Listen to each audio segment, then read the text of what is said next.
All hail Nyarlathotep. Hail Satan!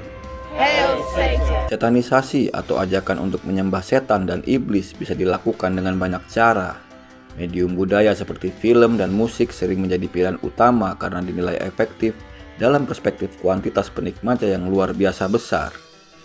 Pesan-pesan yang disisipkan pun ada yang vulgar dalam bait-bait lirik, ada yang disamarkan dalam bentuk pilihan kata yang simbolis, ada pula yang didesain lebih tersembunyi yang membutuhkan upaya ekstra untuk bisa mengetahui isi pesan terselubung di dalamnya. Percaya atau tidak, cara rumit menyelundupkan pesan rahasia pertama kali dilakukan oleh grup band legendaris Inggris The Beatles lewat lagu Rain yang mengandung banyak ajakan-ajakan mistis di dalamnya. Metode yang dilakukan adalah dengan cara backmasking.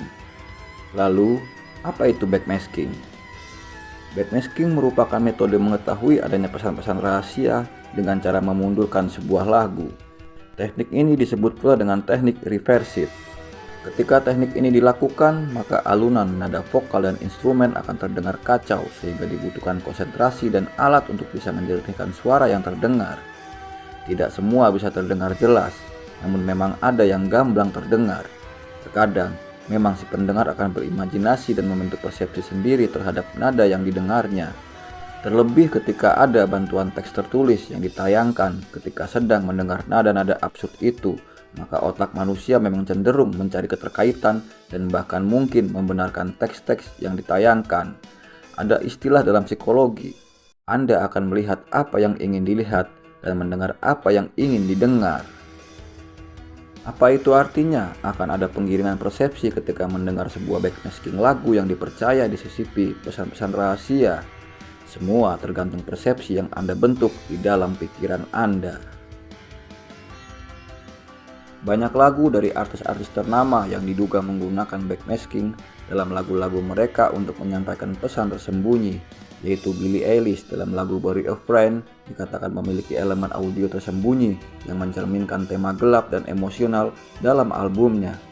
Lalu ada Taylor Swift dengan lagu Blank Space juga dikabarkan memiliki pesan tersembunyi yang hanya dapat didengar melalui teknik backmasking. Dan masih banyak lagi artis-artis yang diduga menggunakan teknik tersebut seperti Kanye West, 21 Pilot, dan Eminem.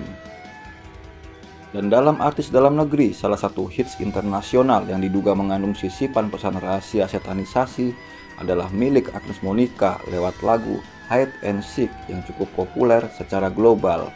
Kabar ini sontak membuat para netizen heboh ketika video backmasking Agnes itu diputar di YouTube melalui akun bernama MS Video.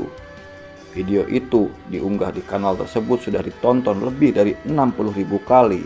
Pro dan kontra pun berkembang dan memang dibutuhkan pikiran yang terbuka untuk mengamati persoalan ini karena segala kemungkinan bisa saja terjadi.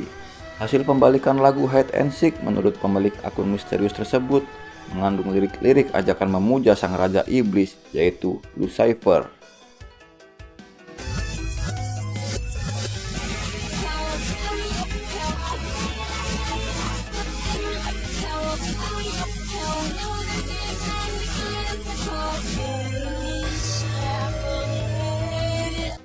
Jika benar persepsi yang ingin dibangun ini, maka tentu akan berbahaya bagi umat.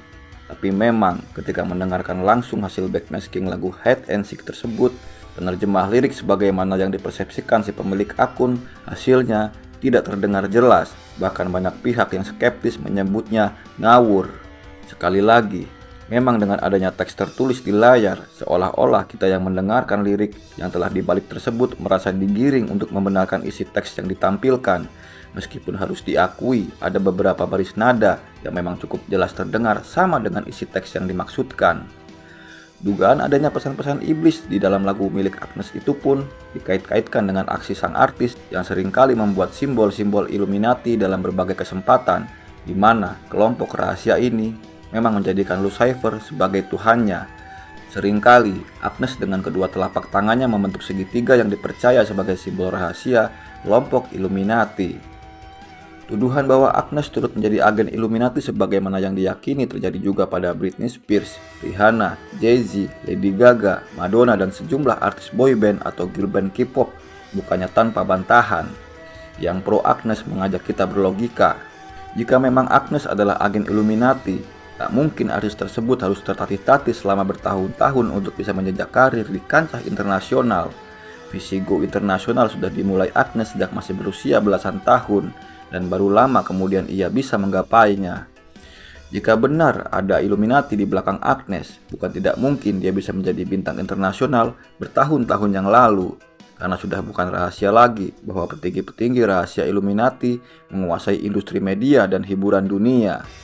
Agnes sendiri menolak bahwa simbol segitiga yang sering dilakukannya dimaksudkan sebagai pertanda Illuminati, tapi adalah inisial A yang menunjukkan kepada namanya sendiri, Agnes.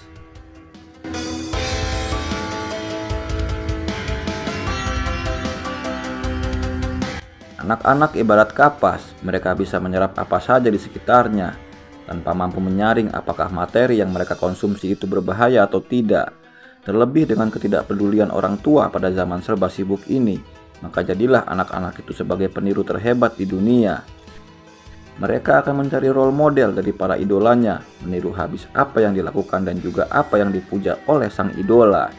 Bagi banyak anak-anak, idola nyaris menjadi Tuhan. Lantas apa jadinya jika sang idola justru menunjukkan simbol-simbol berbahaya, seolah-olah mereka menjadi bagian dari kelompok-kelompok gelap berbahaya yang mereka simbolisasikan? Jawabannya, waspadalah. Kontroversi ini celakanya dipicu oleh boyband yang pernah menjadi panutan jutaan anak-anak Indonesia, bahkan hingga ke negeri jiran, yaitu Cowboy Junior yang digawangi oleh Kiki, Bastian, Iqbal, dan Aldi. Jutaan fans tergabung dalam Komet, istilah yang digunakan untuk menyebut para penggila Cowboy Junior. Tak hanya anak-anak, bahkan para orang tua dan orang-orang dewasa tak kurang banyaknya larut dalam gelombang komate. Tentu kita pun harus objektif mengakui bahwa ini adalah prestasi yang membanggakan, khususnya dalam industri musik Indonesia di mana grup vokal anak-anak tergolong sangat langka. Lalu apa yang menjadi kontroversi sampai-sampai perlu muncul gerakan anti Cowboy Junior satanisme? ACJS adalah kebalikan dari Komete, karena mereka ini adalah pembenci boyband fenomenal itu. Tak main-main. Bukan hanya karena kritik mengenai pilihan lagu-lagu cinta yang dirasakan belum pantas untuk anak-anak seusia mereka, namun tindak tanduk para personil Cowboy Junior itu disangkut pautkan dengan kelompok rahasia pengendali dunia, yaitu Illuminati. Dalam berbagai kesempatan, para personel boyband itu kerap mempertontonkan simbol-simbol Illuminati yang dalam terminologi Islam disamakan dengan Dajjal, sosok yang dipandang lebih berbahaya dibandingkan setan. Illuminati memiliki simbol piramida dengan satu mata, simbol yang juga dapat dilihat dalam lembaran $1 Amerika Serikat. Berbahayanya kelompok ini adalah karena mereka tak lagi meyakini kegaiban Tuhan, karena segala hal bisa dijelaskan dengan ilmu pengetahuan termasuk penciptaan.